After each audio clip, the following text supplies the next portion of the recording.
করে নিতে পারো। শোনো, এ জীবন জীবন নয়, এটা ক্ষণস্থায়ী জিন্দেগি, একদিন শেষ হয়ে যাবে। এই জীবনের পরে আরেকটি জীবন শুরু হবে, আখিরাতের জীবন। আল্লাহর দরবারে সকলকে হাজির হতে হবে। আল্লাহ পাক রব্বুল আলামিন কিয়ামতের ময়দানের দিন মিজান কায়েম করবেন। ওই মিজানের পাল্লায় নেক আমলের হিসাব নেওয়া হবে, গুনার হিসাব নেওয়া হবে। যদি গুনার পাল্লা ভারী হয়ে যায়, জাহান্নামের দরজা হবে খোলা, জান্নাতের দরজায় লেগে যাবে তালা। ওই দিন মুসিবতের সময়, কিয়ামতের দিন বেঁধে যাবে বড় জ্বালা। সুপারিশ করার জন্য থাকবে না কোনো মামু আর খালা।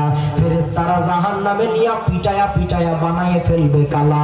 আর যদি নেকের পাল্লা ভারী হয়ে যায়, জাহান্নামের দরজায় লাগবে তালা, জান্নাতের দরজা চিরদিনের জন্য হয়ে যাবে খোলা।